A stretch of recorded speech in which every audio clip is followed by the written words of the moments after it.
Welcome back. Following over the situation in Iran, as Israel have launched strikes against Iran earlier, and Iran has retaliated.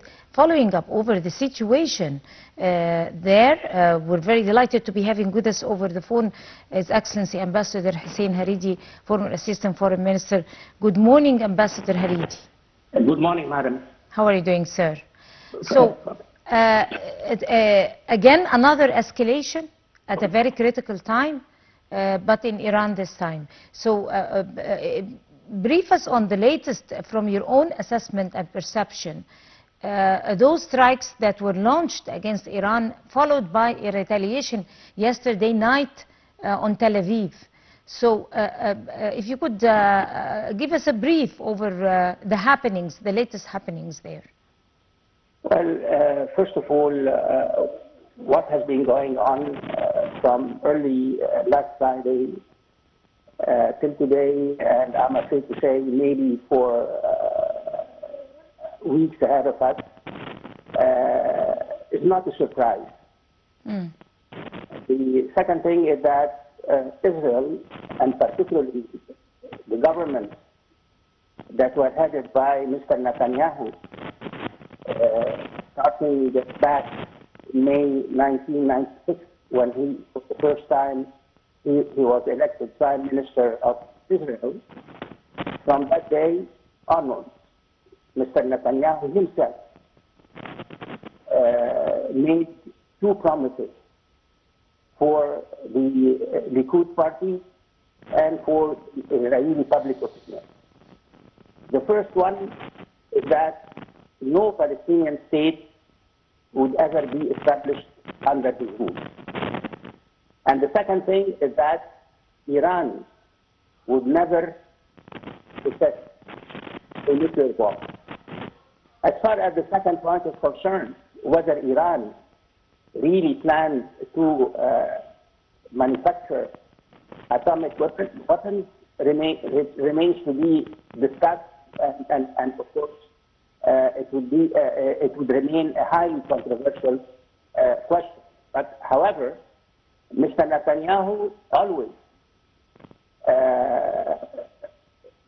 communicated to the Israeli public opinion that Iran represents what he calls and what he keeps calling an existential threat to the state of Israel. Exactly.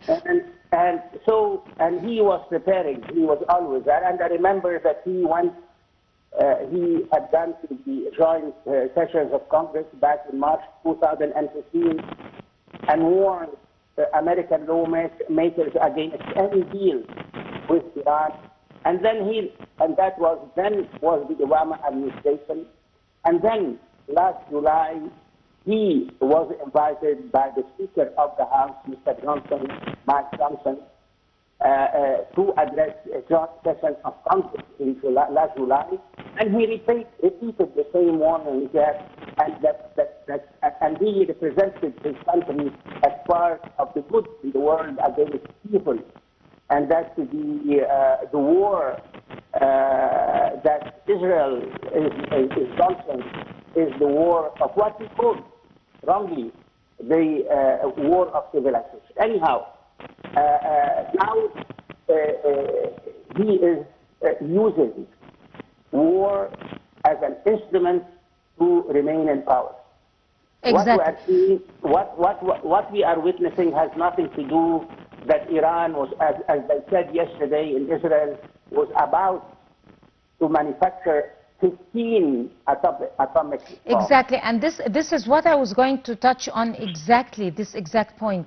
I mean, people are observing the situation. Political observers quoted President Donald Trump when asked about this part, the role of the U.S.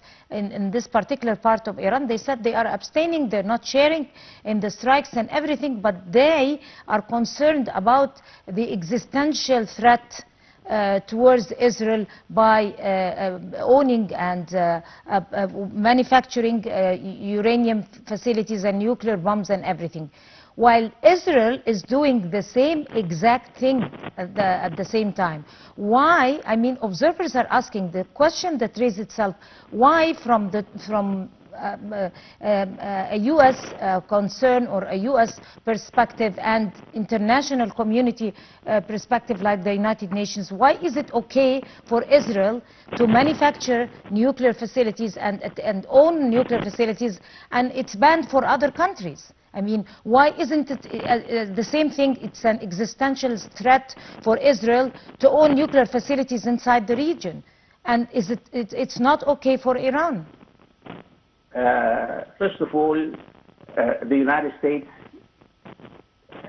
and the Trump administration is complicit in the Israeli aggression against Iran.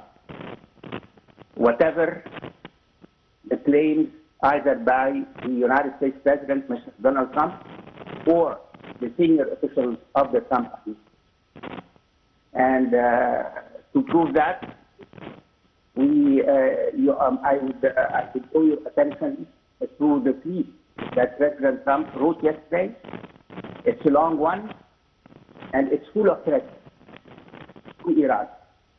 So the claim by the United States administration that it only knew about the timing of the attack is not the truth. This is the point that we have to bear in mind. What Israel is doing has been agreed upon by between President Trump and the Israeli Prime Minister, and Mr. Trump yesterday in the third week threatened Iran that if Iran does not accept the conditions set by the Trump administration to reach a new agreement, then more destruction would befall Iran. So that's okay. All right. Thank you. Thank you. Thank you so much, Ambassador Hussein Haridi. You are a former Assistant Foreign Minister. Thank you so much for giving us some of your time. By this, we come to the end of this edition of The Breakfast Show. Many thanks to all of you. Till we see you again tomorrow morning. That's a goodbye.